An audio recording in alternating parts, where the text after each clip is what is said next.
ନମସ୍କାର ସମସ୍ତଙ୍କୁ ଶୁଭ ସକାଳ। ଚାଲନ୍ତୁ ନଜର ପକାଇ ନେବା ଆଜିର ମୁଖ୍ୟ ଖବରଗୁଡ଼ିକ ଉପରେ।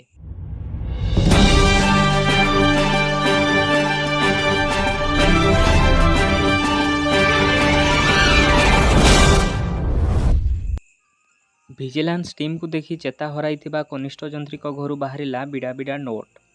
ଲାଞ୍ଚ ନେବା ବେଳେ ଭିଜିଲାନ୍ସ ଅଧିକାରୀଙ୍କୁ ଦେଖି ବେହୋସ ହୋଇଯାଇଥିବା ରାୟଗଡ଼ ଜିଲ୍ଲା କାଶୀପୁର ବ୍ଲକର କନିଷ୍ଠ ଯନ୍ତ୍ରୀ ଶ୍ରୀ ପୂର୍ଣ୍ଣଚନ୍ଦ୍ର ଚୌଧୁରୀଙ୍କ ଘରୁ ଜବତ ହୋଇଛି ନଗଦ 14,81,300 ଟଙ୍କା। କେବଳ ସେତିକି ନୁହେଁ, ତାଙ୍କ ଘରୁ 30 ଭରି ସୁନା ଗହଣା ମିଳିଥିବା ସୂଚନା ମିଳିଛି।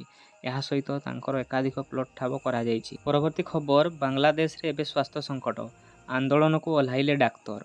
ବାଂଲାଦେଶ ରାଜଧାନୀ ଢାକାରେ ଡାକ୍ତରଙ୍କ ଉପରେ ଆକ୍ରମଣ ଘଟଣା ସାମ୍ନାକୁ ଆସିଛି।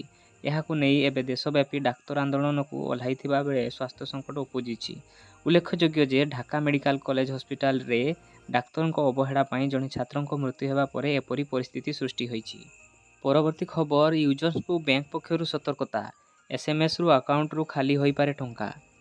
ବ୍ୟାଙ୍କ ଠକେଇର ବିପଦ ଏବେ ଖୁବ୍ ବଢ଼ିଯାଇଛି। ସାଇବର କ୍ରିମିନାଲମାନେ ନୂଆ ନୂଆ ଢଙ୍ଗରେ ୟୁଜର୍ସଙ୍କ ଆକାଉଣ୍ଟ ଖାଲି କରିଦେଉଛନ୍ତି। ଏହି ବିପଦକୁ ଦେଖି ଆଇସିଆଇସିଆଇ ବ୍ୟାଙ୍କ ୟୁଜର୍ସଙ୍କ ପାଇଁ ଏକ ୱାର୍ଣ୍ଣିଂ ଜାରି କରିଛି। ଏହି ୱାର୍ଣ୍ଣିଂରେ ଏସ୍ଏମ୍ଏସ୍ରେ ହେବାକୁ ଥିବା ସ୍କାମ୍ ବିଷୟରେ ୟୁଜର୍ସଙ୍କୁ ଆଲର୍ଟ କରାଯାଇଛି। ୟୁଜର୍ସଙ୍କୁ ଆଲର୍ଟ କରି ବ୍ୟାଙ୍କ କହିଛି, ବ୍ୟାଙ୍କ, ସରକାରୀ ଏଜେନ୍ସି କିମ୍ବା କୌଣସି କମ୍ପାନୀର ମେସେଜ ରିସିଭ୍ ହେବା ପରେ ଏହାର ସତ୍ୟତା ନିଜେ ଚେକ୍ କରନ୍ତୁ। ଏଥିପାଇଁ ଆପଣଙ୍କୁ ସିଧା ବ୍ୟାଙ୍କର କଷ୍ଟମର କେୟାର ଓ ସରକାରୀ ଏଜେନ୍ସିକୁ କଲ୍ କିମ୍ବା ଇମେଲ୍ କରିପାରିବେ। ସବୁବେଳେ ଧ୍ୟାନରେ ରଖନ୍ତୁ, ମେସେଜରେ ଦିଆଯାଇଥିବା କୌଣସି କଣ୍ଟାକ୍ଟ ନମ୍ବରରେ ଆପଣଙ୍କୁ କଲ୍ କରିବା ଉଚିତ ନୁହେଁ। ପରବର୍ତ୍ତୀ ଖବର, କଂଗ୍ରେସ ନେତାଙ୍କ ପରିବାର ସମେତ ବିଷ ପିଇ ଆତ୍ମହତ୍ୟା। ଛତିଶଗଡ଼ର ଜାଞ୍ଜଗିରି ଚମ୍ପାରେ କଂଗ୍ରେସ ନେତା ପଞ୍ଚରାମ ଯାଦବଙ୍କ ସମେତ ପରିବାରର 4 ଜଣ ସଦସ୍ୟ ବିଷ ପିଇ ଆତ୍ମହତ୍ୟା କରିଛନ୍ତି। ସମସ୍ତ 4 ଜଣଙ୍କୁ ବିଳାସପୁରର ସିମ୍ସ ହସ୍ପିଟାଲକୁ ସ୍ଥାନାନ୍ତର କରାଯାଇଥିଲା। ଗତକାଲି ରାତିରେ ଚିକିତ୍ସା ସମୟରେ ବଡ଼ ପୁଅ ନିରୋଜ ଯାଦବଙ୍କ ମୃତ୍ୟୁ ହୋଇଥିଲା। ବର୍ତ୍ତମାନ କଂଗ୍ରେସ ନେତା ପଞ୍ଚରାମା, ତାଙ୍କ ପତ୍ନୀ ଏବଂ ସାନ ପୁଅ ସୁରଜ ଯାଦବଙ୍କ ମଧ୍ୟ ଦେହାନ୍ତ ହୋଇଛି। ପରବର୍ତ୍ତୀ ଖବର, ଦୁଆରଶୁଣି ଘାଟି ରାସ୍ତାରେ ଓଲଟିଲା ଆଇରନ୍ ବୋଝେଇ ଟ୍ରକ୍।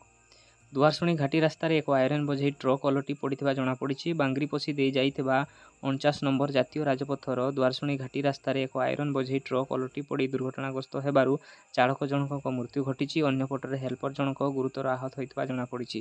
ସୂଚନା ଅନୁସାରେ ୟୁପି 12AT 1493 ନମ୍ବର ବିଶିଷ୍ଟ ଏକ ଆଇରନ୍ ବୋଝେଇ ଟ୍ରକ୍ କଲିକତା ଅଭିମୁଖେ ଯାଉଥିବା ବେଳେ ଦୁଆରଶୁଣି ଘାଟି ରାସ୍ତାରେ ଭାରସାମ୍ୟ ହରାଇ ରାସ୍ତା କଡ଼ରେ ଥିବା ସୁରକ୍ଷା ପାଚେରୀରେ ବାଡ଼େଇ ହୋଇ ଓଲଟି ପଡ଼ିଥିଲା। ପରବର୍ତ୍ତୀ ଖବର, ବାଘଛାଲ ରାକେଟର ପର୍ଦ୍ଦାଫାଶ, ବନ ବିଭାଗର କର୍ମଚାରୀ ପାଲଟିଥିଲେ ବେପାରୀ। ରାଜ୍ୟରେ ଏବେ ଫୁଲ୍ ସକ୍ରିୟ ଶିକାରୀ ଆଉ ବନ୍ୟପ୍ରାଣୀ ସାମଗ୍ରୀ ବେପାରୀ। ଏପରିକି ବାସ୍ତୁ ବିଚାର ଦୋକାନରେ ମଧ୍ୟ ବିକ୍ରି ହେଉଛି ନିଷେଧ ହୋଇଥିବା ବନ୍ୟପ୍ରାଣୀ ସାମଗ୍ରୀ, ଯାହାର ପର୍ଦ୍ଦାଫାଶ କରିଛି ରାଜସ୍ୱ ଗୁଇନ୍ଦା ନିର୍ଦ୍ଦେଶାଳୟ DRI। ଭୁବନେଶ୍ୱରର ଏକ ବାସ୍ତୁ ବିଚାର ଦୋକାନରେ ବଜ୍ରକାପ୍ତା ମୁଦି, କସ୍ତୁରୀ ମୃଗର କସ୍ତୁରୀ ସହ ବିରଳ କଉଡ଼ି ଓ ସାମୁଦ୍ରିକ କଙ୍କାଳ ବିକ୍ରି କରାଯାଉଥିବା ବେଳେ ଜବତ ହୋଇଛି। ଡିଲ୍ କରୁଥିଲେ OISF ଯବାନ ପପୁ ସାହୁ। 10 ଲକ୍ଷ ଟଙ୍କାରେ ହେଉଥିଲା କଲରାପତରିଆ ବାଘର ଡିଲ୍। ମାଡ଼ି ବସିଛି ଜଙ୍ଗଲ ବିଭାଗ। ଭୁବନେଶ୍ୱର ସିଟି ଫରେଷ୍ଟ ଡିଭିଜନ ହାତରେ କୁଖ୍ୟାତ ବାଘଛାଲ ଡିଲ୍ ଗ୍ୟାଙ୍ଗ। ଏହି ଗ୍ୟାଙ୍ଗର 7 ଜଣଙ୍କୁ ଗିରଫ କରିଛି ଜଙ୍ଗଲ ବିଭାଗ। ଗିରଫ ଅଭିଯୁକ୍ତମାନେ ହେଲେ ବିଭୂତି ଭୂଷଣ ନାୟକ, ସନ୍ତୋଷ ସାହୁ, OISF ଯବାନ ପପୁ ସାହୁ, ସନତ ଉର୍ମା, ପ୍ରବୀଣ କୁମାର ପ୍ରଧାନ, ଅମିତ ମଲ୍ଲିକ ଓ କବିରାଜ ସ୍ୱାଇଁ। ପରବର୍ତ୍ତୀ ଖବର, ଜିଲ୍ଲା ପରିଷଦରେ 1487 ପଦବୀରେ ନିଯୁକ୍ତି ସୁଯୋଗ। ଚୁକ୍ତିଭିତ୍ତିକ ଗ୍ରାମ ରୋଜଗାର ସେବକ ନିଯୁକ୍ତି ପାଇଁ ଓଡ଼ିଶା ଜିଲ୍ଲା ପରିଷଦ ଘୋଷଣା କରିଛି। ବାଲେଶ୍ୱର, ନୂଆପଡ଼ା, ନୟାଗଡ଼, ମାଲକାନଗିରି, କେନ୍ଦୁଝର, କୋରାପୁଟ, ଗଞ୍ଜାମ ଏବଂ ବୌଦ୍ଧ ସମେତ ବିଭିନ୍ନ ଜିଲ୍ଲାର ଖାଲି ପଦବୀରେ ଏହି ନିଯୁକ୍ତି କରାଯିବ। ପରବର୍ତ୍ତୀ ଖବର, ଆରମ୍ଭ ହେଲା ସୁଭଦ୍ରା ଯୋଜନା ଆବେଦନ। ପ୍ରଥମ ଦିନରେ ଅସମ୍ଭାଳ ଭିଡ଼। ବହୁ ପ୍ରତୀକ୍ଷିତ ସୁଭଦ୍ରା ଯୋଜନା ପାଇଁ ଆଜିଠାରୁ ଆରମ୍ଭ ହେଲା ଆବେଦନ। ସେଥିପାଇଁ ଅଙ୍ଗନବାଡ଼ି କେନ୍ଦ୍ରରେ ଲାଗିଛି ଲମ୍ବା ଲାଇନ। ଅଙ୍ଗନବାଡ଼ି କେନ୍ଦ୍ର ବ୍ୟତୀତ ବ୍ଲକ ଅଫିସ, ମୋ ସେବା କେନ୍ଦ୍ର ଓ ଜନସେବା କେନ୍ଦ୍ରରେ ଦେଖିବାକୁ ମିଳୁଛି ଅସମ୍ଭାଳ ଭିଡ଼। ଏମିତିକି ଗାଁରେ ଘର ଘର ବୁଲି ଫର୍ମ ବାଣ୍ଟୁଛନ୍ତି ଅଙ୍ଗନବାଡ଼ି ଦିଦି। ପରବର୍ତ୍ତୀ ଖବର, ନୂଆ ମାସରୁ ନୂଆ ଟ୍ରାଫିକ୍ ନିୟମ। ସୂଚନା ଅନୁସାରେ ହାଇକୋର୍ଟ ଆଦେଶ ପରେ ଆନ୍ଧ୍ରପ୍ରଦେଶର ବିଶାଖାପାଟଣାରେ ଆଜିଠାରୁ ଏକ ନୂଆ ଟ୍ରାଫିକ୍ ନିୟମ ଲାଗୁ କରାଯାଇଛି।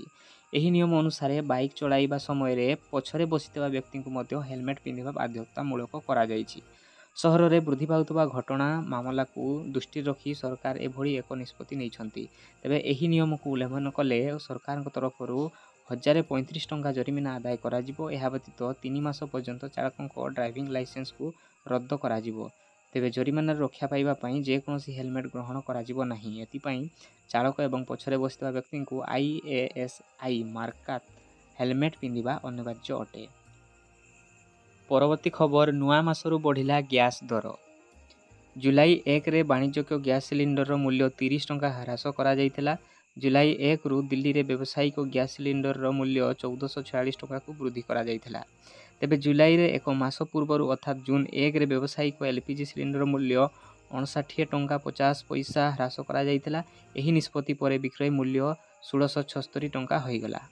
ତେବେ ଦର୍ଶକ ବନ୍ଧୁ, ଆଜିର ଭିଡ଼ିଓଟି ଆପଣଙ୍କୁ କେମିତି ଲାଗିଲା କମେଣ୍ଟ ମାଧ୍ୟମରେ ଜଣାଇବେ ଏବଂ ଭିଡ଼ିଓଟିକୁ ଲାଇକ୍ କରିବା ସହିତ ଅଧିକରୁ ଅଧିକ ସେୟାର କରିବେ।